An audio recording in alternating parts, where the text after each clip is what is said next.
Every generation responds to crisis differently. One time, during a dinner out, my mom and my aunt got into a huge fight over the latter's spending habits. My mom, prone to dramatic displays, protested by leaving the restaurant and lying down in the middle of traffic. Everyone immediately rushed outside. My dad was convincing her to get off the road. I was redirecting cars, and my two uncles were trying to calm the gathering crowd behind us. After my aunt apologized and my mom agreed to get up, we suddenly realized that my younger brother, 20, was missing. 15 minutes later, we finally found him crouching behind a large garbage bin. When asked why he was hiding, he said, "I don't want to end up on YouTube." That was Family Feud by Ed Hill. There's a lot to unpack in that. I have to say, the quality of story that Frank delivers in this episode of Everybody Loves Raymond is actually like right on par with that. Very consistent, yeah. It's God, like very okay. Makes sense as to why they accepted what he turned in. Yeah, I mean, yeah. There's just. I feel like they gloss over the mom in the stopping traffic to focus in on this young whippersnapper and his stupid YouTube obsession. I don't know, man. This is from Reader's Digest.ca, so Reader's Digest Canada. 6 outrageous... California. Reader's Digest.California. 6 outrageous family stories that are guaranteed to make you laugh out loud.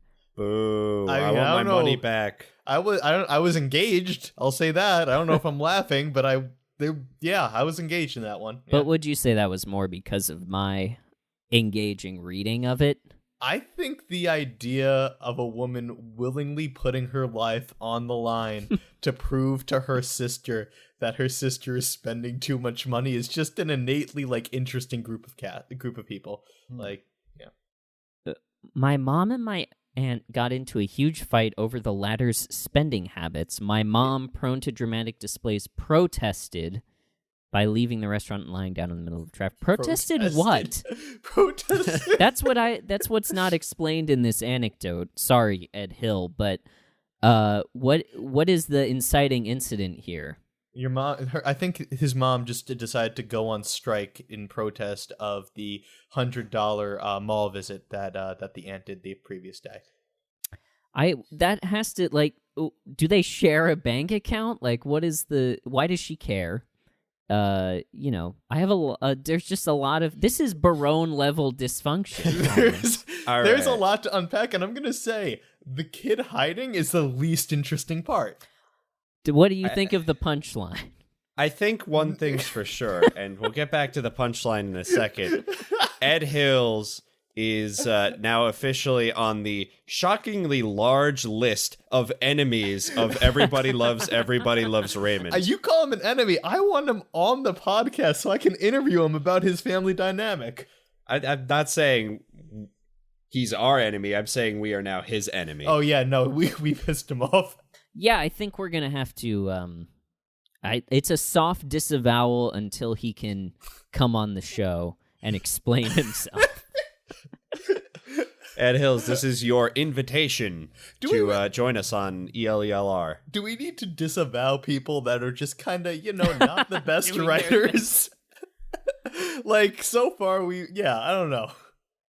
Cheating on... I think the last person we soft disavowed was Leo, who sexually harassed a waitress. No, that was Bernie. That was Bernie. I'm sorry. Don't besmirch Leo's memory like that. That's right. Rest in peace, Leo. I'm sorry. He's with Gus now. Anyway, that's the kind of thing that you can expect from the digest. And that is good the for some focus context. Yeah. Of this episode of Everybody Loves Raymond. Welcome, by the way.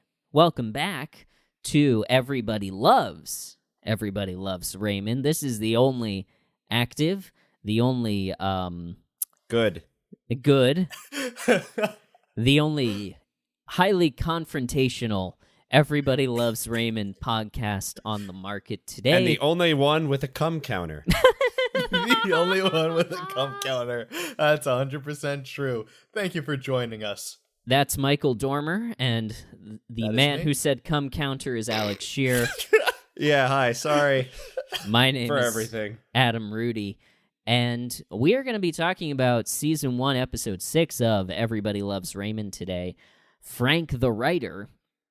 But first, Alex, I believe we have the very first second installment of one of our segments. We do. Which one is that? Which one are we doing first? I believe We were doing Judge Debra. We're aren't doing we? Judge Debra. That makes sense. I believe we put out a call to our okay. friends and hopefully, in Mike's case, lovers at r/Everybody Loves Raymond. That's right. For I have it pulled up right here. Hot takes about the show. Yeah, if you are a peruser of the Everybody Loves Raymond subreddit and have found your way to this podcast, first of all, welcome. I am imagining you saw my posts there where I talked about the podcast and shouted out to Planet Hoth, who gave us our first hot take and asked for more, and we got a pretty big chunk of responses. Yeah, and, thank you so much for the responses, everybody. Yes, and we promise you every comment has been read and thought about and all that stuff. However, I believe we came to the consensus that in order, for the sake of fairness, we are going to be selecting one comment randomly to talk about on our segment today, Judge Debra, which Adam will explain more about because I don't know how to explain it. Well, here's the elevator pitch, or the elevator to the courtroom pitch, or the stairs to the courtroom. I think I'm focusing more on the analogy that I'm trying to make from elevator pitch to courtroom than explaining. So, I'm sure you know Judge Judy. I'm sure you know Judge Steve Harvey. I'm sure you know Judge Joe Brown. This is Judge Debra.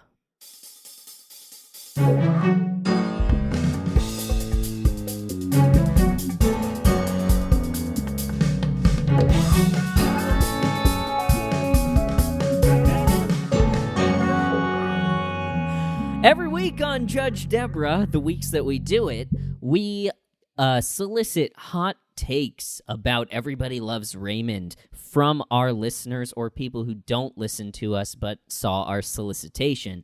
And we, Alex as the prosecution or defense, and Mike as the opposite of whichever one Alex is, debate one side of that hot take, trying to prove or disprove what the other one is saying. It is your standard arguing in a fake courtroom program. Woo! Because I have the soundboard and this gavel sound effect, I get to be Judge Debra. So, Alex, without further ado, let's go ahead and, so we have, I think, 11, right? So let's put 1 through 11 on this random number generator from our friends at random.org. All right, you tell me the number. I will go to the appropriate comment. Right. Yep, that's what I was assuming you would do. The number is 7. 7. I hope I counted right. From Mirror Mask, 6 days ago at the time of this recording. Frank is the worst character. Sorry. He's very one note and he just wants to kill his wife. And in parentheses, who is incredible. First of all, how dare you? So, I stand for Frank. The issue on the table today, if that's what they say in a courtroom, is Frank is terrible. Arguing for, to create some dramatic tension, It's Mike. is Alex. No. Oh, Alex No. oh, you're making him go against his morals. I like will Frank. be arguing that Frank is the worst character, that Frank wants to kill his wife, and that his wife, by extension, by saying Frank is justified in wanting to kill his wife. No, wait, hold on, I'm getting confused. I don't know if I want to even argue that. So it's Frank sucks. Frank sucks. That's the main premise that you're That's the arguing. main premise. Frank sucks. He's one note, and that one note is he wants to murder Marie. That's it. Okay, I got it now. By extension, then, by arguing that Frank sucks, you are also arguing that Marie is incredible. Yes. Okay? Okay, well, that part's easy. Alex, that's your assignment. Mike. Yeah. I may have meant to say Mike. You're going to be arguing against Frank being terrible. Therefore, you will be arguing that Frank is great. Okay. But by extension, you are also negating the premise that Marie is incredible. And so you will be arguing that Marie is terrible and that Gotcha. Frank is justified in wanting to kill her. What if I disagree with the premise that he wants to murder Marie? This is what it's like being a defense attorney. And this is what you're going to have to learn if you want to be in my courtroom. Is that I just have to argue what you... Okay. Yeah. So to speed this segment up a little bit, last time I gave you no time limits, and you both talked for a very long time. So we're still gonna follow the same format of opening arguments, cross-examination of each other, and closing statements. The difference is you will have 30 seconds each to make your opening statements. Okay. You will have one question for the other person, and you will have 30 seconds to make your closing statement. Okay. Okay? We can do this. Do you understand the terms of my court? Yes, believe but we I'm do. not happy about it. Well, fuck you. First, we will hear from the prosecution. Alex, All right. begin. All right, humans and giraffes of the jury, I am here to present to you the proof that Frank is the undeniable worst character in the show Everybody Loves Raymond, and that his constant apathy, bickering, complaining, and demanding of his wife Marie is slowly killing her throughout this series. His inaction to care for his wife and his action to love her is what will end her life. Okay. Looking at the faces of the jury right now, and they are noticeably disturbed by your obvious lack of passion. But that's, I'm supposed to be impartial, so I'm going to pass it on over to the defense for their opening statement. Michael, begin.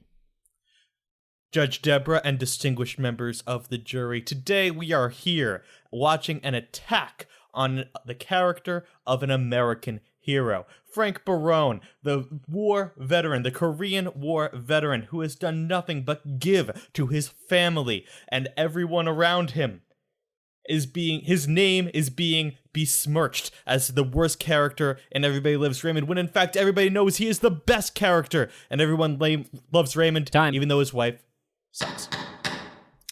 Even though his wife, period. Even though his wife. No one heard that last I went one. over a little bit. Yeah, damn it. All right. Alex, you get one question for Mike, and Mike, you get 10 seconds to respond. Jesus. All right. And go.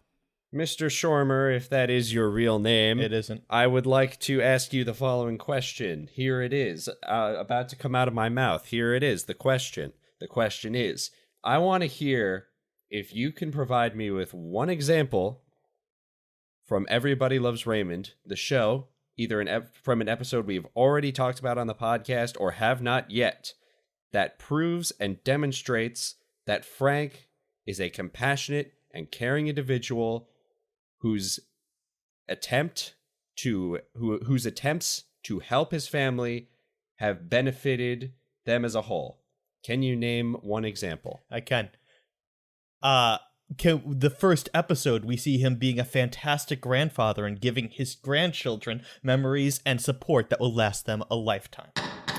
Can you name two? Excellent question. I think we're going to have to start maybe timing the length of the questions as well. What do you mean? Alex. That was a very reasonable length of a question. It did seem, and I'm not... As soon as I thought of it, at least. Yeah, exactly. The jury can sort of tell that you're unprepared a little bit. Half of your shirt is untucked, and you clearly just came from McDonald's breakfast. You're holding a loose hash brown, where you should be holding, where you should be holding, a juror's handkerchief to wipe the sweat from your brow. And that is the type of lawyer that I see you as, is sort of that Scopes monkey trial guy. I'll have you know, last week, 2 weeks ago, I won the biggest case this court has ever seen. That is true. All right. It's time for your cross-examination of the defense. Mike, I'm going to give you 10 seconds to ask Alex a question. Yeah, no problem. Starting now. Excuse me, Mr. Shear. I just would like to know, you accuse my client of attempting murder. Can you name a time when he has tried to kill his wife? Not directly. However, his constant demands of his wife have been bad for her health and could lead to problems down the road. Nope. Could lead to. Could lead to, period. All right, I like suspense. Closing arguments. We're going to hear first from the Alex, who is the prosecution? Prosecution in this case, yeah. Mm-hmm. All right, I'll allow it. And 30 seconds for closing arguments start now. As someone who believes in 2 words of the 15-word sentence I have been asked to prosecute for, I would like to wholeheartedly share that I believe that Frank is a one-note and miserable character who, while antics are enjoyable and funny for the viewer, is toxic to the people around him and is an active danger to his family, especially his wife, whose name is in fact Marie. And I will now rest my case. I was waiting for you to give me so close to coming in on time, and then you added that little extra slice. Dang it. All right, excellent work. I'm sorry, I should be impartial. All right, that was work. Mike, closing argument, 30 seconds, go.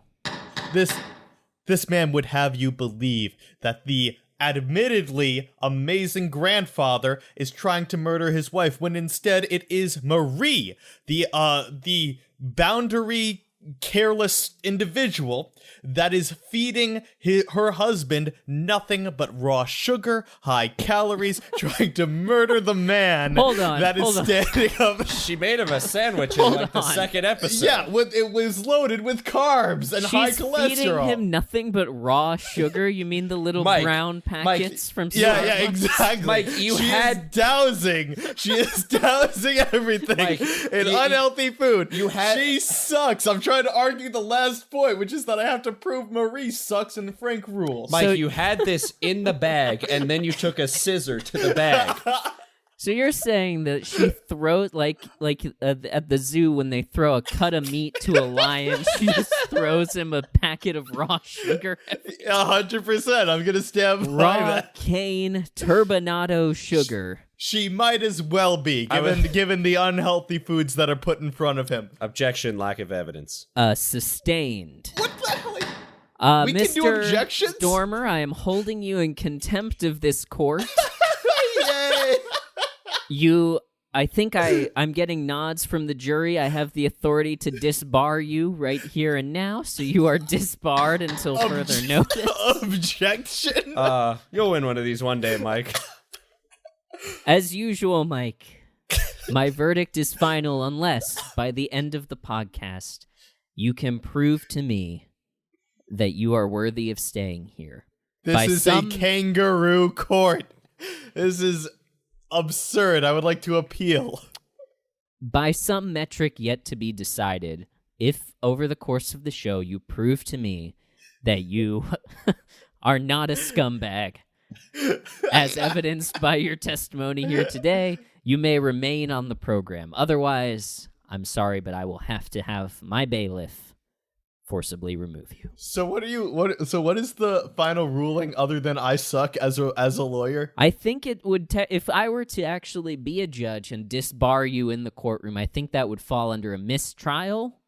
But in this case, for the sake of argument, I will be I have to agree with Alex. I guess this is what it's like being a... What? Well, because you don't count anymore. I can't That's not how this simultaneously works. disbar you and, find in your favor. Yes, you can, because this is not a real courtroom. This is a podcast. That's a good point. Okay. Yeah. Well, all right, fine. You are disbarred pending appeal, but also Okay, fair. Frank is not the worst character. He has his moments. He's a great grandfather. I think even in this episode, we see evidence of him being a great father as well. So, I find both in favor and in complete disgust of Michael Dormer. Hey, good job, Mike. All right. Wait. So first of all, Mirror Mask. I mean, like you heard it here.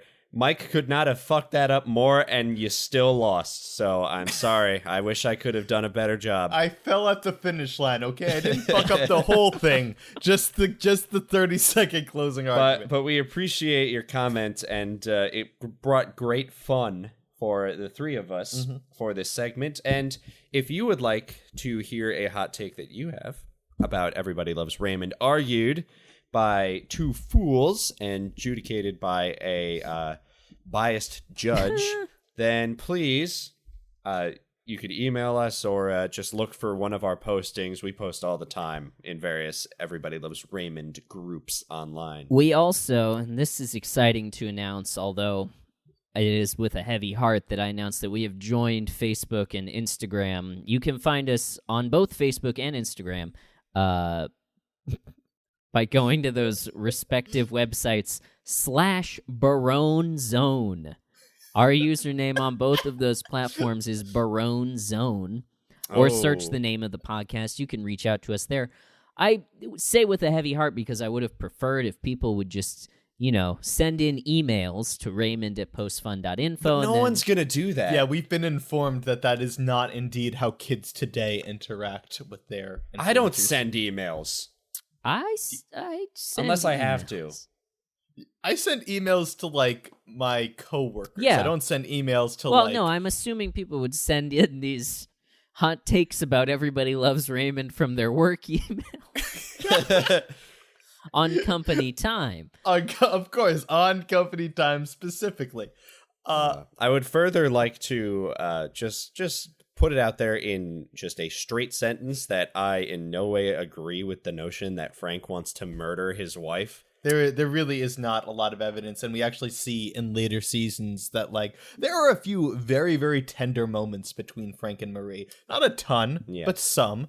And I think that, even though they're verbally kind of shitty to each other the majority of the time, I think there is an element of love there that I don't think it's an active murder waiting to happen. Yeah, Totes my goats. that's the line. I wouldn't say they have a healthy relationship, but they do love each other, and it's not violent.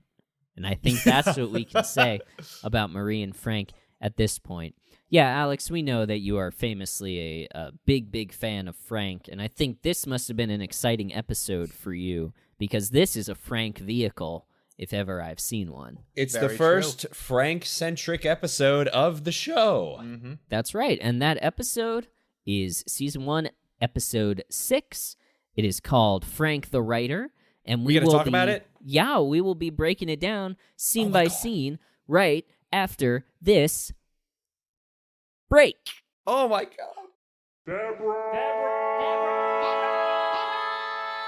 I have to make a bit of a public apology on behalf of the hosts of Everybody Loves Raymond. You may have noticed last week that our podcast feed was hijacked by what I can only describe as Blood Diamond apologists, and this doesn't represent our views, and obviously we disavow this, but it is our fault. You see, I was using a weak, obvious, easy-to-remember password, and let's just say it rhymes with assword, to lock up our hosting platform, and frankly, anyone could have walked in, so it's on me. What I should have done is used 1Password. 1Password is the whole world's most loved password manager. It is the easiest way to store and use strong passwords. You can log into sites and fill forms securely with a single click. That's one click. Can you imagine? You know how many clicks you do every day? Just one to log into sites and fill forms securely. Not only can you do this as an individual, but you can use it to help keep your family safe online with their family plans. And if you're a business, you can become one of the more than 100,000 businesses that trust 1Password to secure their business and protect their data. So, don't make the mistake I did. Check out 1Password and support this show in the process because we really do need it. Those Blood Diamond guys also got into the bank accounts. And we didn't have much, but we had enough for more Blood Diamonds. So go to postfund.info/ads, check out 1Password today, and tell them that Raymond sent you.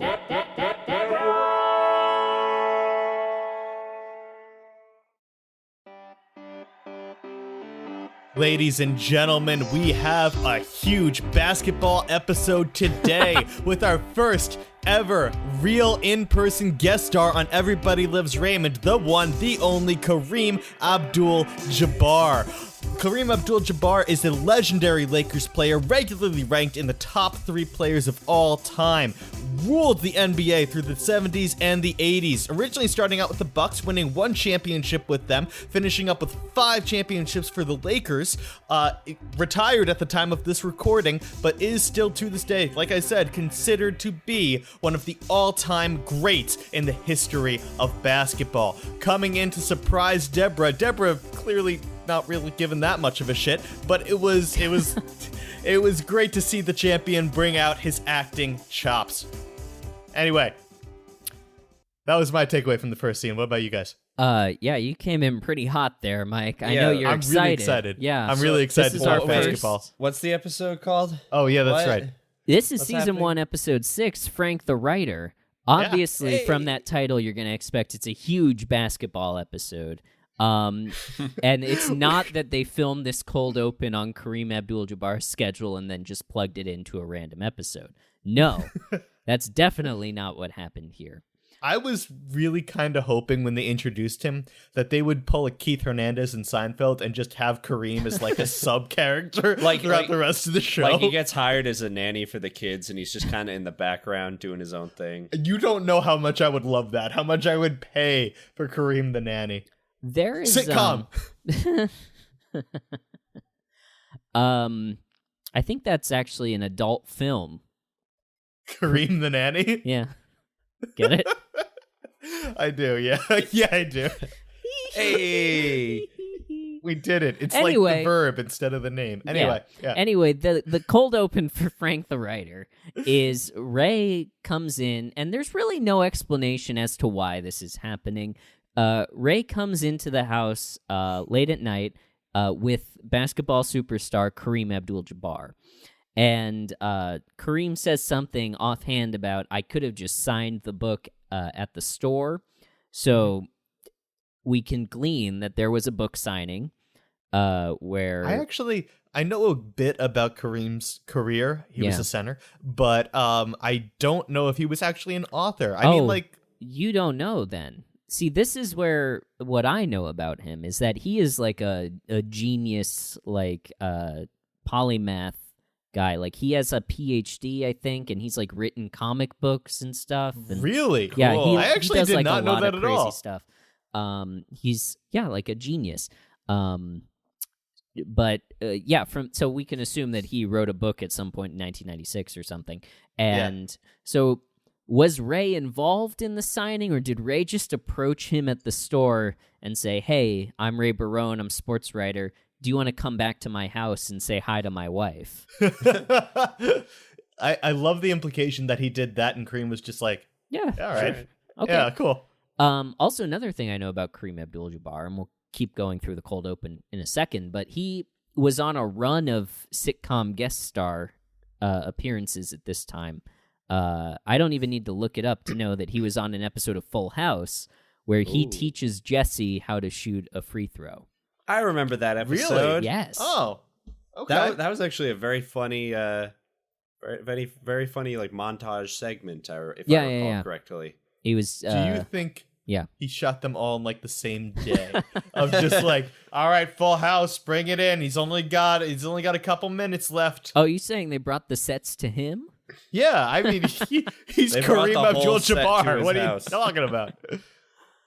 I would believe it. But the or just Kareem Abdul-Jabbar lives in a house that was later modeled to be the Everybody Loves Raymond set, and they just shot at his house. He for just this one has scene. a different room in his house, one modeled after Raymond, one modeled after Full House, presumably King of Queens. You just went all of them. Yeah.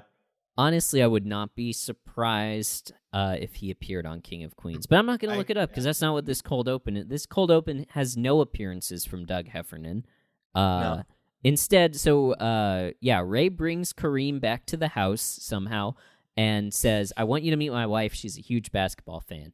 And then they go into the living room, and Debra is sleeping on the couch. And Ray, he says something like, what does he say? Who's your favorite basketball player? Yeah. He tries to wake her up, but she's very tired, and he sort of tries to pique her interest by saying, who's your favorite basketball player? And does she say Michael Jordan first? She responds Michael Jordan. Okay, now tell us about Michael Jordan, Mike. Oh, shit, seriously? Okay, Michael Jordan is widely regarded as, if Kareem's one of the best, Michael Jordan's probably the best. He played for the Chicago Bulls and won 6 straight title. Well, he won 3 straight, took a break to play baseball, which he sucked at, and then came back and won another 3 straight championships with the Chicago Bulls. One of, like I said, the single greatest basketball player of all time, probably. Played in the 90s, I guess was still playing at the time of this show. And yeah. And he was in a very important movie. Oh yeah, he was in Space Jam. He was the star of Space Jam. This is where my knowledge of Michael Jordan comes in.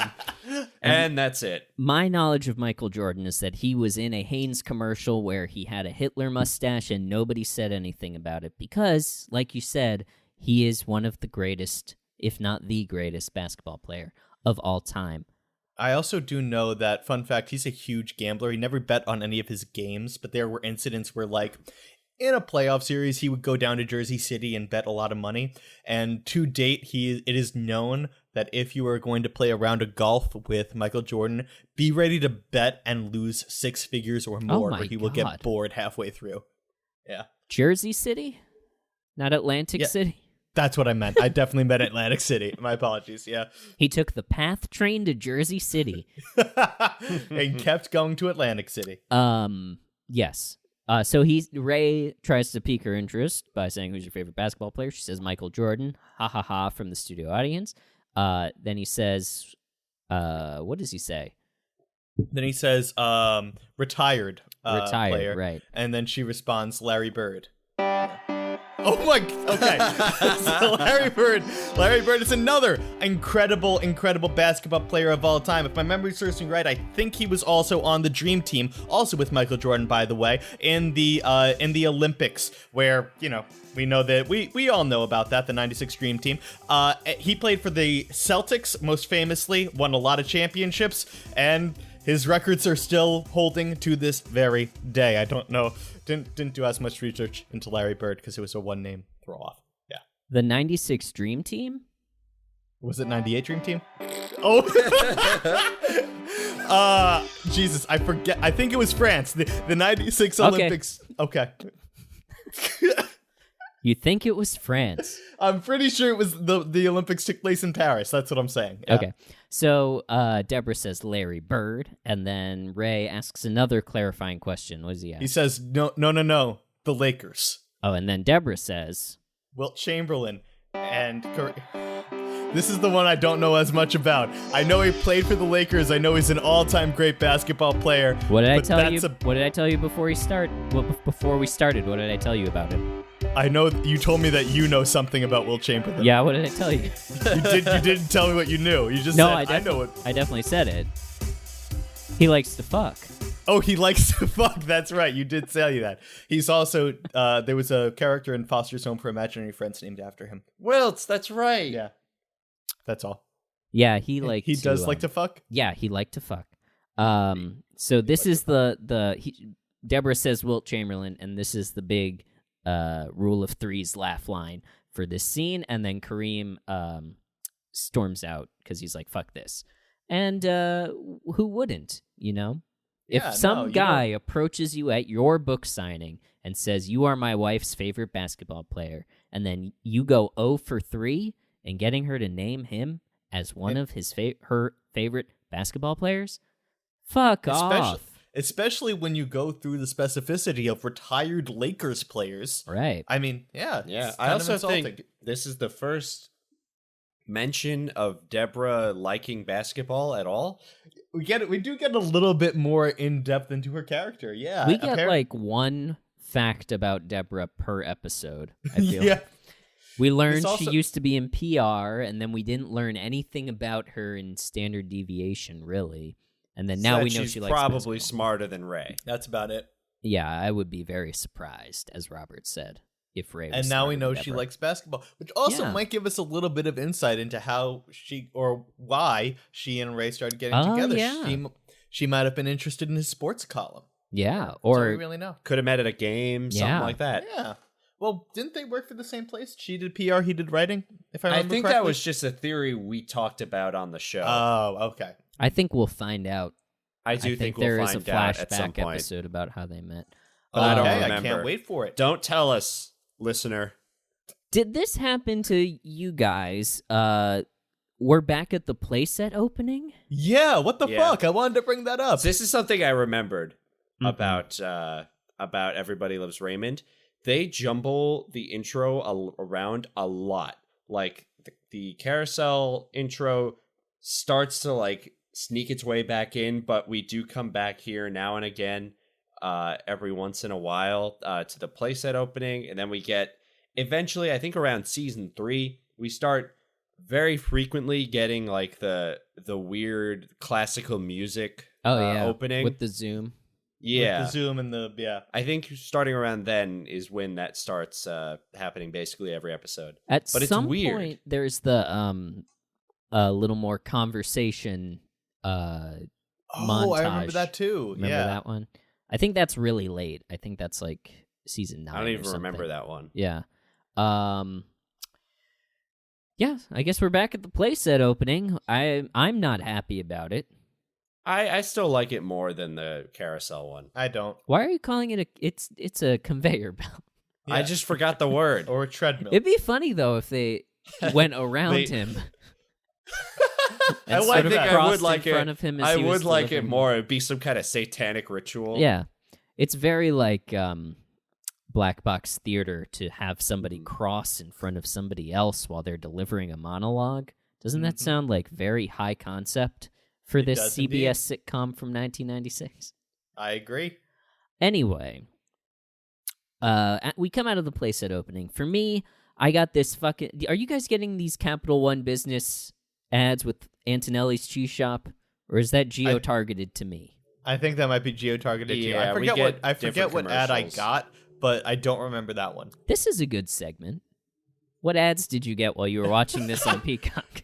I guess I'll keep pay attention more. I know I got a Stranger Things season 4 Really? ad. Oh, I heard That's that's supposed surprising. to be amazing. Well, it comes out on Friday I by the time that know. we're recording this, so I'm very excited. but on Netflix. Yeah, so it's weird that they're dropping it on Peacock. That's Yeah. aggressive. That's really Yeah. aggressive.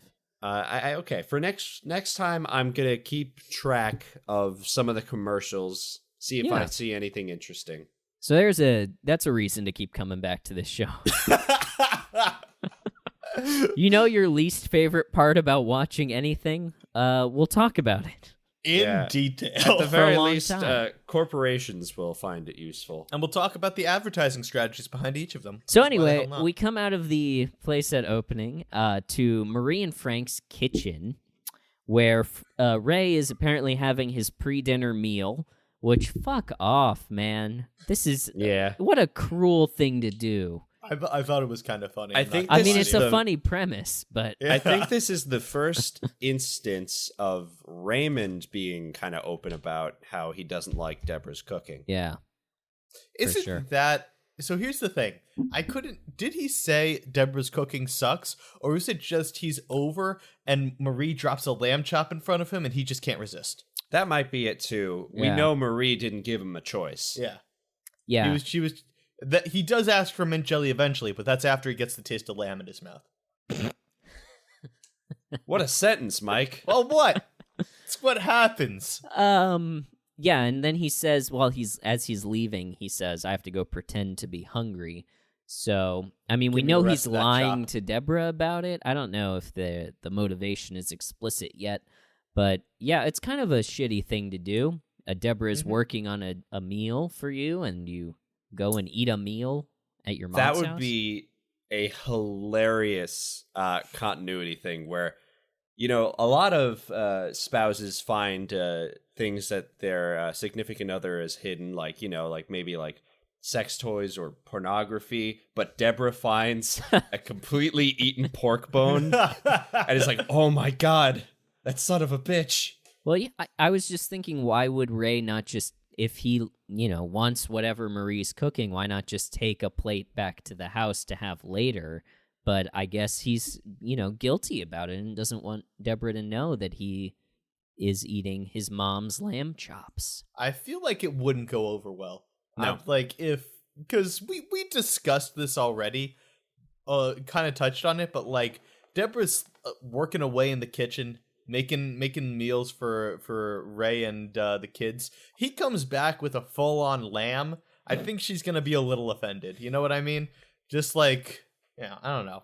That's my thinking. Yeah. I would be if I was cooking and the people I was cooking for came back with their own meal, I would be a little upset. I think Fair. No, I'm for later, I wouldn't be mad if I had cooked something and then my spouse came home and said, oh, my mom gave me this for later. I would be like, all right, whatever. You can have it for lunch tomorrow or whatever you want. But we're going to eat, my lasagna and salad from a bag for dinner tonight. No end to that thought. No, there's just I'm done. Just there is I'm out. You're right. There is a reasonable world. There is a way too much. reasonable world, yeah. We're talking a little way too much about the lamb chop dynamics but- of Oh this my relationship. God, This shows Ray's kind of guilt over this. It Mhm. shows that he feels that this is wrong.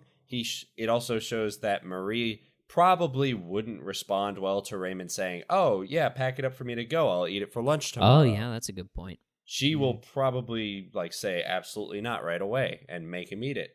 Yeah, like how much of her, showing love through food, how much of that is seeing the people enjoy it? You know what I mean?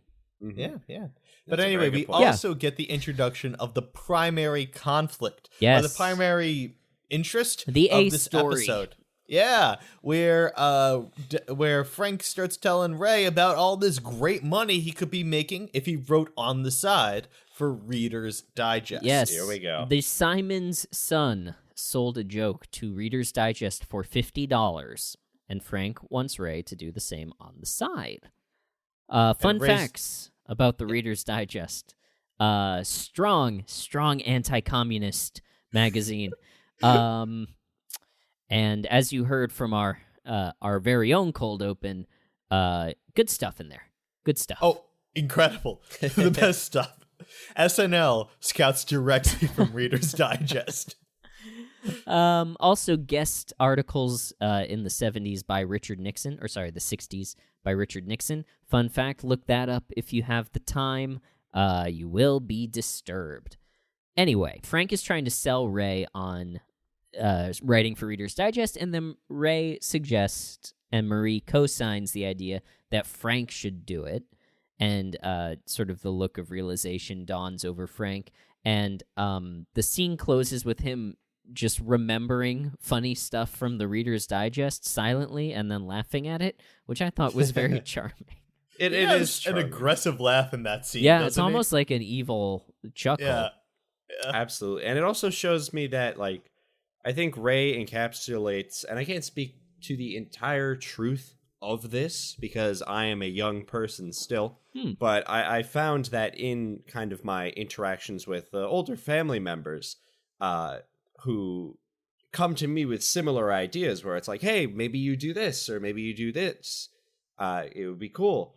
That a lot of them don't even consider the possibility of them being able to do that, because I think there's a time in our lives where we kind of look at ourselves and say, all right, this is what I am, this is what I do, I can't really do or start anything else. And then they don't, and the ideas just for themselves just kind of stop, when in reality you can absolutely write for the Reader's Digest at age 70 or 80 or however old Frank is. Yeah. Yeah, And that's an excellent point. Go ahead, Mike. I was just going to say, he seems very, like, surprised and Taken almost aback. flattered. Yeah. Flat at the idea that, like, oh, wait, I could contribute to this thing. Yeah, Oh, it could, and, I don't yeah. have to live vicariously through you. I can do things myself. I'm still able to be... the concept in psychology is called generativity. I can still, in my older age, still find new things and learn new things and try new things. And yeah, I think that's a really good point, Alex. And I don't think it's just older people, too. I think anyone can get caught in that stagnation. No, absolutely. I just, in my own experience, have found that these thoughts are more apparent in people who are older than me. And I wanted to end off that little rant by exclaiming that to my father, Dad, you can write poetry. Don't let great. anyone stop you. I honestly would love to have... Let's do a bonus episode where your dad reads his poetry over the sports guy bed, and or maybe Waking Ned Divine, depending on the content of his poem. Yeah. Who knows? Maybe he actually would like to write poetry, and this just isn't a bit. We'll see. We'll find out. We'll find out. So we get a hard blackout, which is rare for this show at this point. And a weird time noise. I like. It's a musical sting, and then 3 weeks later, interstitial flashes on the screen, which was like a cool. I thought it was like a cool little, not bending the format in any huge way, but I thought it was just a cool little flick to the format. You know, I'm flicking. Cool. I'm making a flick motion. I see what you're doing. I got brought right back to the first time I saw Avengers Endgame with this gentleman right next to me, and I said, "What?" Where they said the 5 years later thing? Yes, but for 3 weeks later, I was like, what happened to Raymond in those 3 weeks? Does everyone still love him? What if We'll never know. we will never find out? Those 3 weeks are lost to time. Let's do a bonus episode about the lost weeks of Raymond. We'll write a fan fiction. Yeah. We'll cast, of course, ourselves and perform it over Waking Ned Divine. Over Waking Ned Divine. But yeah, 3 weeks later, hard smash cut to 3 weeks later. Deborah and Allie are in the living room watching a children's program, and then Ray comes in. And then they have a little... Yeah, go ahead. Oh, I'm sorry. Yeah, they have a little powwow about... Ray makes a joke about canceling cable because of the annoying TV show. But I will say, at one point, Ray moves, and you see Robert just staring That's exactly what I was dead gonna ahead. say. Holy shit, what a jump scare. The reveal oh my of Robert. God. I did not see it. I didn't notice him until Deborah pointed it out. Are you serious? Yeah. Oh my God. It's such interesting staging to have him just back there, and then because we follow Ray from the kitchen... he's covering Robert as he enters, so you don't see him until we end up in the shot of that we eventually reveal him in. Have you guys ever seen the movie Insidious? I was going to talk about Mike Myers, but let's hear your take first. There's just a one of the scariest freaking jump scares I've ever seen is in Insidious, and it's literally just like in the middle of a normal scene. Spoilers for Insidious, and the person like moves their head and just reveals like the demon just staring directly at them behind. It just reminded me of that. Yeah, it's That's a good little freaky as all scare. hell. From what you described, it reminded me of how in Halloween, in the early parts, you could just kind of see Mike Myers just in the background stalking. Michael Myers. Okay, I thought you were talking about... The Shrek guy. Yeah, sorry. I call him Mike Myers, and that's just a bad habit of mine. He would not appreciate it. Michael Myers would not be cool. No, he never asks me what he's doing in his swamp. Yeah. In the early scenes of Halloween, when you see Mike Myers walking by in the background and asks Jamie Lee Curtis if he's making her horny baby, Hell yeah. that's a great jump scare. Oh my god. It is. Yeah, so Robert is just lingering in the background, staring at the twins in their crib, and Deborah points out that he is there, and Robert does not think, and this is the cause of his brooding, that Michael likes him. Not Michael Myers. Not Michael Myers or Mike Myers. The kid. Yeah. I thought it was I thought it was in poor taste when Michael the twin turned to the camera and asked the audience if he makes them horny, baby. Yeah. not really great. Didn't age well. It did not age very well. I thought this was a fun little B plot of just. It was a C plot. There was 2 scenes. Well, yeah, it was adorable. It was tiny. Let's say it was a lowercase B plot because they really rushed it. They didn't give it its due, I thought. That's very true. I guess thought there's it was just adorable. no other real plot that goes on. So No. Yeah. But it's just it. I'm glad that they continued it from that scene, but they only gave it a little bit of time. I think we found so far that the show, like Seinfeld is like the ultimate example of having like an A story, a B story, a C story, and a D story, that all converge at the end. So far, I think we've mostly just followed Ray for each episode. We've there really only isn't had an A story. Yeah, there really isn't much subtlety in the show. But yeah, and I think, I don't know, we've talked about Robert's idiosyncrasies before. This just shows his insecurity as both an uncle and a leader, as in general. Yeah, and projecting onto Michael as well. Because obviously Michael doesn't really not like him, but Robert he threw his milk at him. Well, later. yeah. That's Well, pretty... let's be fair. We didn't see him throw his milk. What if Robert did that for attention? Exactly. That's what I was just going to say. Oh my god. Welcome to back to film theory, everyone.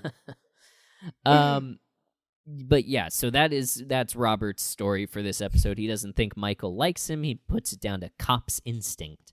But then Frank and Marie come in, and Frank announces that he has sold an anecdote to the Humor in Uniform section of the Reader's Digest.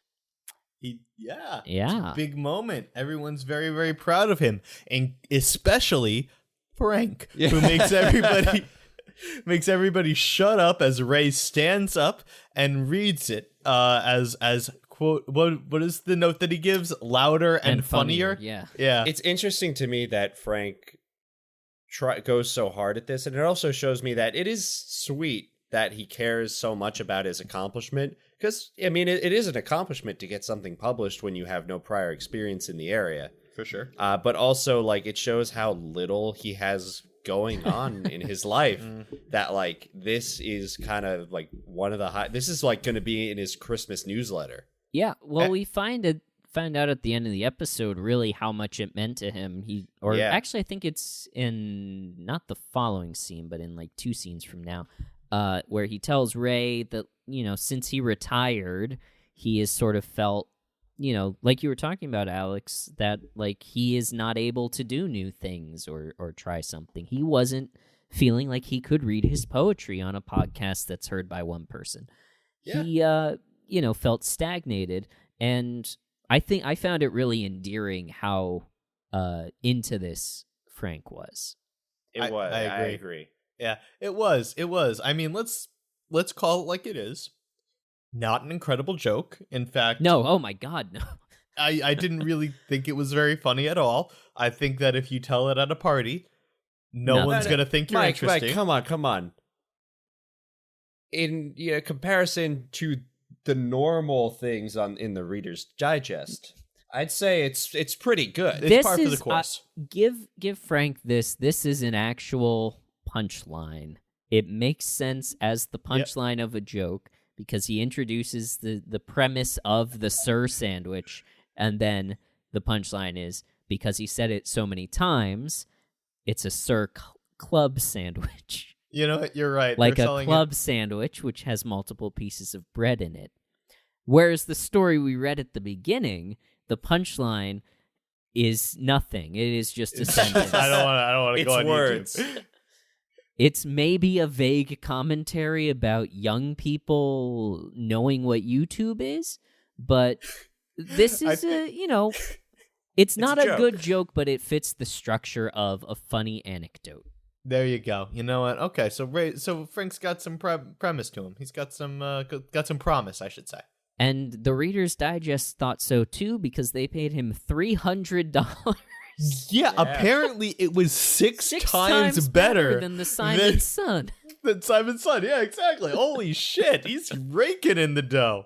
And I do love the line of like Marie's pissed about being his quote-unquote little typist. I wrote that down too. I thought that was a very cute interaction between them. Yeah. And then the every time you call me that, it's gonna cost you $300. $300. Yeah. That was funny. That was fun. Yeah, so the next scene, so obviously Frank is very excited about this, and in He's the thrilled. next scene, Frank, Ray, and Deborah are in the kitchen, and he is workshopping, basically, a story about his son, Roy. Roymond. Roy. Everybody loves that guy. Everybody Laves Roymond. Yep. He there you go. You got it. is writing a story about how Ray or Roy was an awkward teenager, and obviously Ray is finding this embarrassing, and he starts to go into detail about how horned up Roy was as a young man, confirming our suspicions. Yeah. Yep. This story falls squarely into nonfiction as far as we're concerned because we've seen ample evidence. Not so much in this episode, though. I think this is our first purely unhorny episode. Yeah. Yeah. Is that true? Yeah, I guess so. Wow. Yeah. There is no mention or implication of Ray and Deborah getting it on. There's also no implication of Frank and Maureen getting it on. Oh, no. Wow. Yeah. Certainly not. Isn't that interesting? I mean, apparently writers get people less turned on than funerals. So, I mean, no one would know that better than the writers of Everybody Loves Raymond. There you go. But yeah, so Ray excuses him. Well, first he asks Frank not to write about him, and then he excuses himself because he has a column due in an hour that apparently he hasn't even started, which, poor time management. That's just bad. That's just being bad at your job. Well, is that true, or was he just trying to get away from Frank? Because that's how I read it. I thought it was like, Dad, go away, I got work to do. That's a charitable read on that.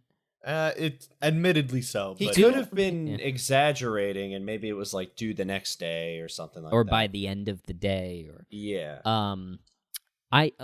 Ray doesn't strike me as someone who knows how to work from home. That's actually a very good point. Yeah, who knows how to balance work and life. But at any rate, he goes down to the basement. Second time in the basement office, if you're counting the use of each set. As we go on. I was not. I'm going to be honest. I lost count. a cum counter. We got a tomato counter. We got a death counter. I did not think we needed a basement counter. We got too many counters. Yeah. Well, basement 2, Nemo's 2, living room too many to count, Frank and Marie's 2 in this orientation, 1 in the pilot orientation. bedroom, who knows. But I've been keeping better track of it than I realized. I was gonna say that was a detailed list. That was all off pretty the good. top of my head. I don't have a lot going on. So Ray goes down into the basement and closes the little what would you call that? Little sliding accordion door behind him. That's it. Accordion door. Yeah. And has a little moment with Deborah where they're just like, wow, Frank's annoying as hell. Mm-hmm.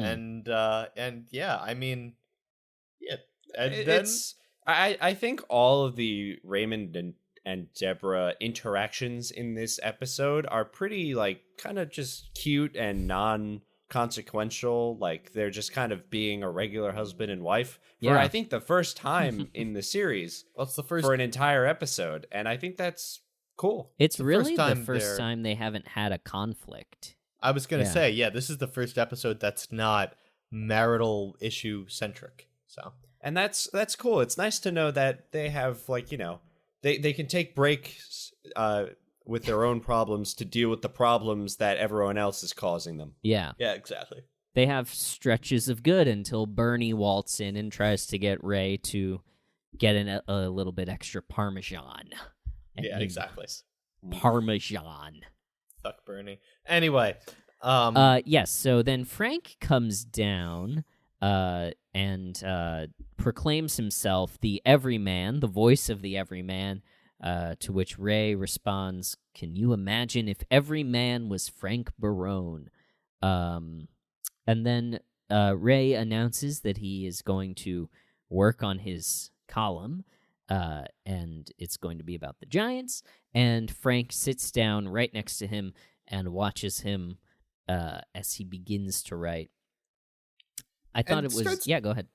To seriously nitpick, which I think is like, I mean, it fits, but I thought it's very arrogant of Frank to be like, hey, you forgot the space there. What did he say? An indent, technically? Yeah. Well, actually, I wanted to ask, because I don't remember the name of it, which probably isn't good, but what's that like phenomenon where like you learn a little bit about a subject and your confidence in it goes way up, and then you learn more and you start to lose your confidence and then build it back up again slowly? I see that with Frank. That's definitely whatever a that's thing. called. I don't know what that's called, but yeah, you're It's definitely right. Very steep up and down, though. Very, very, very steep, because he's there for a couple days and then plummets right back down. Oh yeah, as we're about that's to like find it out. is on the graph. Yeah. Oh, is it? Yeah. I thought it was more of a gradual curve. Okay. Well, it's an intense. Well, we only incline have and 22 then a minutes, gradual Mike, decline. and don't forget that we also had 3 weeks in between the first scene and now. It's a very fair point. It's a very fair point. So it is condensed a little bit. I thought it was funny how Frank, before Ray starts typing and forgets the indent, how he says something to the effect of, "That's the hardest part, isn't it? The blank page." He gets so philosophical so freaking quickly. I loved it. It's the Dunning-Kruger effect. There you go. Sorry, I needed to make sure that I named the effect. That's otherwise closure. I would have felt as if I was succumbing to it a little bit We there. closed the loop. Look at us. Chekhov's effect. Chekhov. That's it. Chekhov's. Chekhov's. There you go. Anyway, So yeah, like you were saying, I think this is such a good game for Frank to play throughout the episode of, he gets one short anecdote published and now he thinks he's an expert in writing. It's like such a clear comedic path for him to follow as we go through this. Yeah. And then right before the end of the scene, so obviously he's really excited about writing and about him and Ray having this in common, and he proclaims that Ray got his talent from him. And then he closes with, I don't know if it's a joke. It's kind of a joke. Mark Twain had a son who was a writer, and his name was Choo Choo Twain. And then he says, that was in the digest. Which tracks. Yeah, no pun intended. It tracks. It does indeed. It's a damn Reader's Digest joke. It's very digest. It's extremely digest. It's extremely researched, yeah. So we cut to Marie is in the kitchen of Marie and Frank's house, and she is working on replacing the ribbon in Frank's typewriter. Is that what that was? I think so. Yeah. Because she has ink all over her hand, so it had to be something with the typewriter. I knew it was something with the typewriter. I just know nothing about typewriters. Have either of you ever used a typewriter? I have not. I've held one. They are heavy. The past was different. And that's all we can say about it. Well said, Adam. We don't know anything about typewriters. We tried to get Tom Hanks for this episode, but I went on IMDb Pro. I couldn't find any contact information for him. What the fuck? Yeah. Tom Hanks, come on the show. I tried to get Rita, too, but she was a hard no. Oh. Isn't it ironic, by the way, that her name is Rita Wilson, and Tom Hanks was in a movie where he was in love with a volleyball named Wilson? I don't think that's particularly ironic. I don't even know if that counts as a coincidence. So, Marie is replacing the typewriter ribbon in the kitchen, and Ray comes in and tells her that Frank visited the paper that Ray works at to teach the staff there, the reporters, about writing, including alliteration. Which is so fucking funny to me that he just sprints away. I just would love the idea of like a family member coming in and just like, your problem now, boys, and bouncing. I mean, I get it. Oh, I get it. I 100% get it. I can't fault Ray. He made the smart move. He got out of there. I know, very impressed by Ray's, telework schedule. This is ahead of its time for 1996. He can come and go as he pleases. It's really great. I mean, obviously he has to go on the road and stuff, but, it's the beginning of the internet, and Ray is 30 years ahead of his time. He's probably got a Hotmail or an AOL.com. Look at him. I think Debra is the one with the hot mail. Finish the joke. Yeah, there you go. Hey. There you go. All right. There you go. We got it, baby. We got it. Anyway. That's our show. Tip your waitresses, everybody. I realized when Marie, so she holds out her hands and they're covered in ink. I realized that this is like a classic scene for me. Like when I think about Everybody Loves Raymond, like this was definitely when I saw this triggered, like, oh, this is one of the scenes that I remember seeing that stands out for me. Is she holds out her hands and she says, "Look at these hands," and it's just it's really funny, and it's just a vivid image to me because she sells it so much. I mean, it's a fun bit because first of all, we see Marie kind of sacrificing for Frank resentfully, but still sacrificing for Frank because she cares about cleanliness more than food, more than anything else. And so I think that we just see Marie giving things up for Frank because she realizes that it's important to him, which I think is quite adorable. And also kind of part of me thinks like, I don't get why Frank can't type it himself. That's like... Yeah, I don't think that the way that Frank is having her do this is good. I think... no, it's not. He's making her do it, and she's not having a good time with it. I guess what my question is like, why? Typing on a typewriter seems fun. Why would you not want to do that part? Or like, because sure, don't get me, it's disgusting, it's chauvinistic, but like the idea that the woman cooks for the man is an old-timey thing that's sexist, disgusting, etc., but was a part of Frank when he was growing up. It's a part of that culture. I don't think that typing on a typewriter has the same implications. Yeah, I don't think that falls under. I think it's part of him letting this go to his head, and we see in the later scene where he's like dictating to her. He sort of thinks of himself as this great writer. He's got so many great ideas that he doesn't even have time to type it himself. So of course he will have Marie do it because Marie has to do everything for him. Good thing we're not judging Frank on the Baronmeter. Yeah, I mean, if we would, it wouldn't look good. Honestly, though, Ray is having a Great gangbusters episode. I was The gonna best say, episode by far for him. we're gonna get there, but I think he's in the green for this episode. He does a know. really good job. So yeah, Frank comes in at this point in the scene, and he's adopted this writer look of the red turtleneck under the tweed jacket with the sort of shapeless. It's not quite a bucket hat, and it's not quite a fedora, but it is a strong look. And honestly, if someone were to rock that today, I think it would be considered pretty stylish. It would be. Depending Probably. on who is. But yeah, so he comes in. I don't even remember the setup for this, but I wrote down, he said something about, like, it was about him lecturing the writers, and he said maybe it's all that internet porno. And I don't remember what the first half of that sentence was. He said something to the effect of, like, they're not getting much work done. Must be all the internet porn. Or they're really obsessed with computers. Yeah, he didn't understand why they were all about the internet when he was more of a writing on a typewriter kind of guy. Or having someone else type for him. A dictator, in the literal sense. Hey, Which yo. I guess that makes this episode a little bit horny because Frank thinks that all the writers at the newspaper are jerking it under their desks all day. So, there's a little something. Hey, you know what? There is a sex joke. Look at that, everybody. We did it. We got there. Look at that. So, yeah, he is going on and on about the digest and submitting to the digest and working on his next piece for the digest.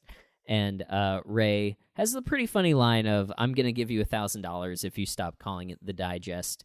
Which I thought was pretty funny. And then Frank pitches Ray on Frank Barone's I Was Just Thinking, which he wants to be his column in Ray's newspaper. And we can all agree that this is Frank overstepping and being a little bit delusional about his own skill, obviously. Oh, 1,000,000%. And the fault of Ray here is minimal on how he handled it. No, absolutely not. Is there a real column in a newspaper where just a random local old guy is just ranting and raving his thoughts? There is now. I think that the genre of rants and raves was sort of a thing, but I think it was usually a journalist at the paper who was, proved their worth and then got this space because they had like a unique voice or something. Like Andy Rooney. Sure. I thought it was interesting that this plot would not work today because Frank could just tweet all of his opinions. He could. Oh, that's a really good point. Write a blog like And he would Julie brag from Julie about- and Julia. He would brag about his 12 followers. Exactly. He would. By the way, we're so close to double-digit followers. Yeah, we are. Are we? Not really. No. Not at this point. If this were to happen today, right? If this were to happen today, I think the plot would become less of Frank's overstepping and more of holy shit, Frank's gone viral. With the wrong crowd. With the wrong exactly. Frank went viral on Truth Social. We have a problem. Anyway. So in the next scene, Debra and Allie are in the kitchen and Ray enters. Debra appears to be baking bread or a pie or something, but Ray says that he's hiding from Frank and hiding from all of this, and he wants to go live with Debra's parents in Connecticut, which sounds delightful. But he does not want to pitch Frank's column to his editor, and I think it'll become apparent as I play this clip from this scene. His column. Yeah, he wants me to hand it to my editor. Oh, you're kidding. Look at this. The chirp of the cricket has been replaced by the car alarm. God only knows what will replace the car alarm. What is that? What can that possibly mean? Oh, God, he's out of control. Like the smell of a freshly painted room as much as the next guy, but in the end, wallpaper is easier to clean. Honestly, And And then Raymond just proceeds to say, all right, well, he's right about that thing. Yeah. Which I thought was funny. Honestly, digest quality, those are digest punchlines. Was it? Because there wasn't really a punchline. It's just, like Ray said, it's like, what the hell is he trying to say? He was just thinking. It's not even like, hey, how about that airline food? It's not even that. It's like, it's just words. It's just words. It's not saying anything. Yeah, it's vaguely... I don't even know if you would call them thought-provoking sentences. I don't know, guys. What do you think will replace the car alarm? Probably all those phones that the kids are all about these days, am I right? I would answer, but I don't want to end up on YouTube. Hey, yo. Oh, that was a good answer, Mike. Good callback. It made me laugh. No, I was being genuine. It's hard to tell when I compliment Mike because I make it sound Facetious at all times. facetious. Just so I don't get a big head. Yeah, that's just who I am. Yeah. Frank really could have used you, I think, in this episode. But Debra suggests that Ray get around his reticence about showing Frank's column to his editor by taking Frank's name off of the stuff to get some honest feedback, and that way the editor won't know that it's Ray's dad. And then Ray obviously thinks this is a fine idea and asks Debra to tell him about the parents who live all the way in Connecticut. And there's a little callback to Frank's directions from the earlier scene when Ray is reading. Louder and funnier. Louder and funnier, which I thought was nice. And then, in the next scene, we get a little taste of that lowercase b story when Robert comes over. That's right, the final resolution. Yeah. Robert comes over, and Debra has invited him to try to help him mend fences with Michael. I thought Robert, in which one was it? I Love You, I think. They really played up that sort of like gentle giant thing for Robert. And I thought that was, continued very nicely in this scene. It was actually kind of adorable. It was a very cute scene. And then, go ahead. The one thing that came to my mind is in our first episode, you talked about how Robert was supposed to be originally Danny DeVito because it's supposed to be like, a small guy, but it worked because Brad Garrett, even though he's massive, plays it very small. Yeah. I had that thought watching the scene of just like, he's a giant, and yet he's the smallest person in the room. It's so, it's Totally. an adorable moment. That's a great point, Mike. Yeah. Yeah, I agree. And then Ray comes in and says, "Oh, you're reading to," or Robert says, "Look, I'm bonding with Michael," and Ray says, "Michael, that's," and then Debra cuts him off. I thought, really solid little joke that Debra switched Jeffrey and Michael to make Robert feel better. And also, so first of all, the implication that Michael hates Robert is just straight up confirmed. And that Debra believes that as well. Yeah, she's okay with it, but like I did think it was sweet of Debra to do what she did, but I thought it was very, very funny to be like, no, we gotta know. This is a problem. Got it out. This kid's got it out for Robert. Robert just can't know about it. We got to keep an eye on Michael when he's around Robert from now on. Yeah, see if he, puts an extra step of distance in between them. But then Ray goes to answer the phone, and it is his editor giving some honest feedback about Frank's column. He is not a fan. Jesus Christ, yeah.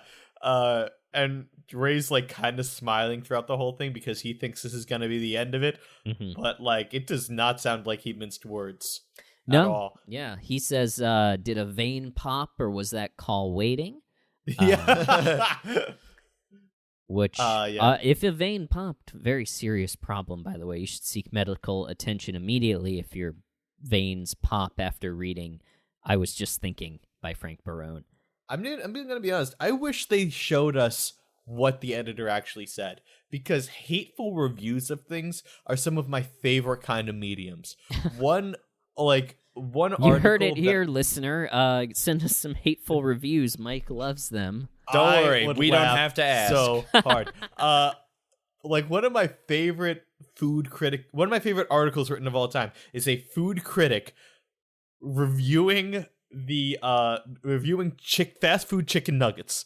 And my favorite sentence ever written is, while there is no flawless food, the chicken nugget is a creation that is aggressively imperfect. And I don't know, just the way that's pure poetry. And I wanted to hear that about I Was Just Thinking by Frank. It's beautiful. I appreciate that, Mike, but I will also, bring to attention that just from a storytelling perspective, the exact words used by the writer were not crucial to moving the plot forward. No, but they would have been funny. That's all I'm saying. I think also from a technical perspective, for the production, we've seen previously they do not have the technology to show us the other side of a phone call.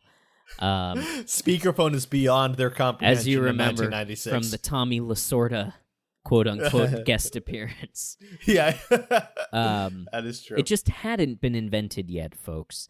But yes, so Ray's editor is not a fan, which is a relief to Ray.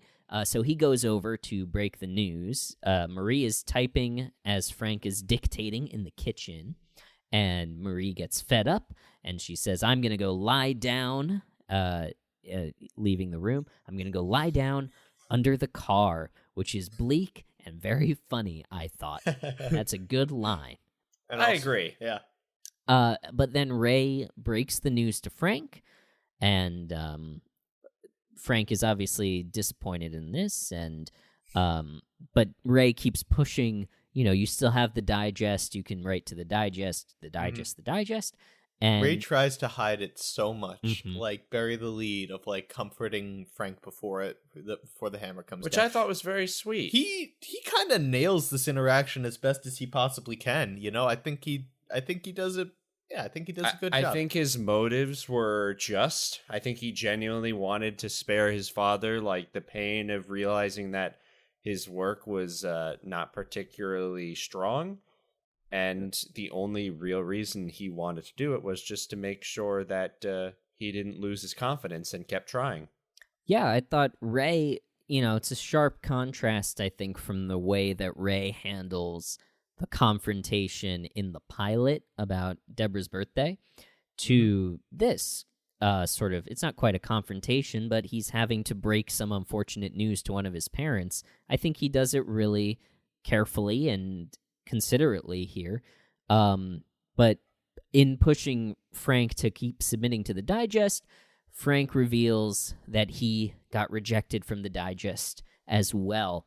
I thought Peter Boyle's acting in this scene was surprisingly nuanced for a sitcom. I thought it was really, I like how vulnerably he played Frank. Yeah. Which is, a challenge to play that other side of Frank that we haven't even seen up till this point of, vulnerable and sensitive and hurt feelings and not the angry curmudgeon, but, really just somebody who put themselves out there and tried something and was not successful. So I thought it's it was hard really to be good acting. vulnerable. Yeah. Especially when you're so vocal about how much you hate everything. Yeah. Well, I think that's a defense mechanism, as we sort of learn from this scene, is that Frank is just, he's trying his best. But instead of deciding to keep trying, as Ray suggests, Frank decides to share his opinions with his family instead, and starts reading from his I Was Just Thinking column. But Ray excuses himself, and then at the door, and this almost, look, I'll be honest, this almost got me. Frank asks Ray, what did you think of my piece? And Ray takes a beat, and then he says, I thought it was great, Dad. It choked me up. It choked me up just moment. a little bit. It was definitely the sweetest interaction in the show so far. So far, yeah. I thought it was really nice. Very cute. I Very, agree. very good It moment. was very sweet. I will say, a very sweet moment. Mm-hmm. Do deeply, deeply love the implication that Frank feels like he's been holding back this whole show. I fucking love that. Like, he hasn't been sharing his opinions up until this point. He's been close to the vest. He hasn't let anybody know a damn thing. Yeah. I don't know. Just a great scene. And then we go to our hot close. That's the opposite of the cold open. The hot close was the funniest hot close we've had so far. I agree. I fucking love it. I love how it kills with them. So it's a smash cut to Tokyo, Japan, and some people are in a waiting room reading the Reader's Digest and talking about it in Japanese, and then the punchline for us, the viewer, is the one English word that the woman says is Roy. So clearly they're reading one of Frank's pieces, and they're just dying laughing. Yeah. Which was such a funny choice. I fucking loved it. Oh my god. So I was good. a little nervous when I saw the Tokyo, Japan lower third. Same. Even in 96, it is dicey when American media tries to really, especially a show that, is for the most part an all-white cast, from a white showrunner and the mind of a white comedian, tries to, write for any non-white context. But they didn't do anything racist, so we gotta give it up. They did everything fine. They wrote a good joke and offended nobody. Well, yes. that is assuming they used good Japanese, Yeah. Well, that is fair. We have no way to argue one way or another. So, I don't speak Japanese, and I'm not sure. It wasn't obviously racist to us, but if we are missing something, honestly point it out to us, because that is a good learning opportunity for us as we move forward. Again, well said, Adam. In this show that is an all-white cast with an all-white showrunner, being commented on, by the way, by 3 white men. So please, we are here to learn, not just about Raymond, but about everything else. Let Raymond teach us about the world, but it's just going to be the lens that we see. Will you show me the ray? That's our show, everybody. Thank you so much. Anyway, all right, so last thing, Baronmeter for this episode. This is, as a reminder, every episode we rate Ray as a husband, son, and father, basically as an all-around human being on a scale of 1 to 10, 10 being the great sitcom dads of all time, Uncle Phil, Danny Tanner, 1 being men from television who actively harm their families. That's Don Draper. That's Walter White. Honestly, for me, I'm going to give him a 9.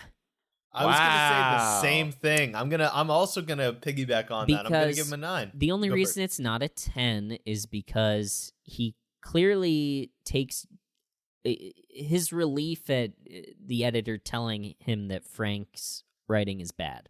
I think it would have been a more sympathetic. I mean, obviously he's relieved because he doesn't have to, he doesn't have to put up with Frank's arrogance about being a great writer anymore. I think it would have been more sympathetic if Ray had been disappointed for Frank. So that's the difference from a 9 and a 10 for me. So I'm at a 9. This is a great, sensitive, caring, supportive Ray. He has a great relationship with Debra in this episode. He's on Marie's side for once, and he is kind and supportive to Frank and even to Robert. So honestly, big ups to Ray. Yeah, I agree. Big ups to Ray. I don't know if it's fair to criticize his reaction to the newspaper, because I think it's also a matter of, like, let's be real. It was not a good column. Yeah. And so if he actually got through, Frank was gonna get mocked by the lodge, by his buddies. And I think that it's also a matter of, like, no one really wants to work with their dad. So, like, no offense, Dad, if you're listening, I love you, but, like, come on. So I think it comes. So I don't know if that's a fair criticism, but at the same time, I don't like, a 10 is like.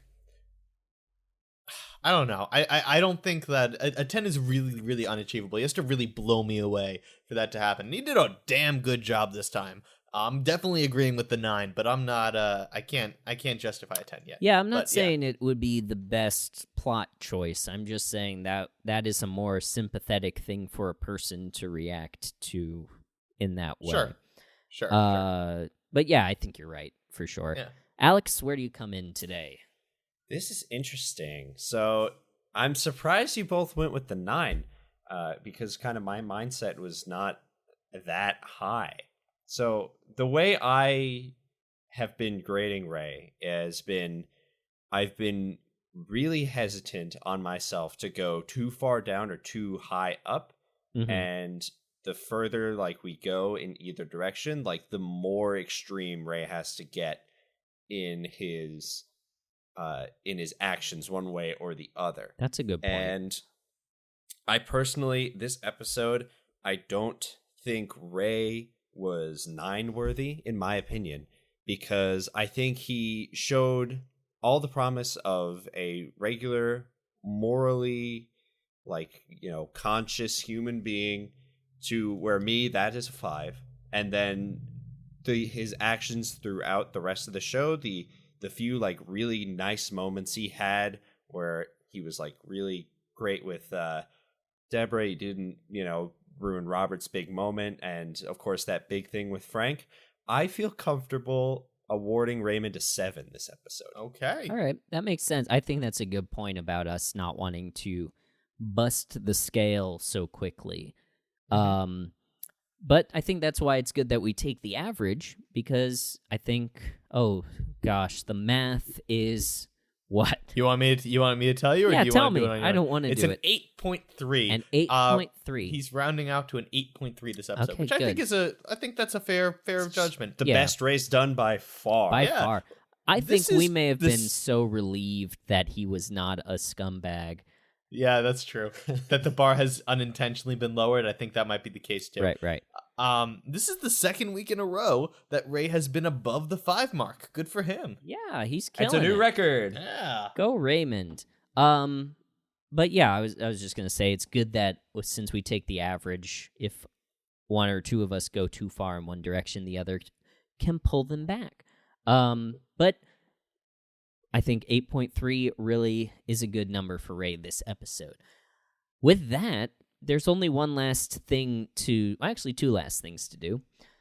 Michael, Yes. your fate on the podcast still shit, remains in that's the right. balance. I'm going to Hey, this is still on you, even though you won, Judge Debra. I was crushing it until about the last 5 seconds of the closing statement. Yeah, you really. Well, see what happened was you misspoke, and I immediately pounced on it Stomped on me, yeah. and stomped. yeah. I curb stomped you for saying raw sugar. You sure did. But because you gave the same Baronmeter score as me. Just desperately grabbing to some contribution No, I gave this episode. Okay, here's a challenge. I want you to...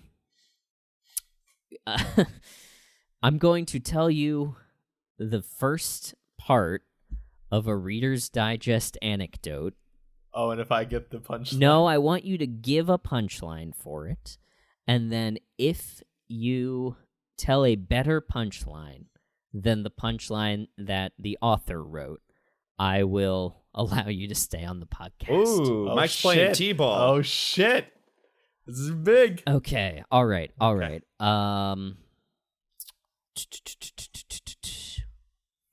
Okay. A highway patrolman pulled alongside a speeding car on the highway. Looking at the car, he was astounded to see that the elderly woman behind the wheel was knitting. The trooper cranked down his window and yelled to the driver, "Pull over." "No," the woman yelled back. It's a scarf? The answer was cardigan. What they put was cardigan, the punchline. I'm going to Okay. say scarf is better. Michael, Hey! I all right. am allowing you to remain on the podcast. And on that note, there's only one last thing to say. If you enjoyed this podcast, leave us a review on Apple Podcasts or Spotify or wherever you listen, and send us a Judge Debra hot take to one of our social accounts at Barone Zone or at Raymond@postfun.info. Beyond that, our classic sign-off is the only thing that remains. Everybody Loves Raymond. and we love you. Thanks for listening, everybody. See ya.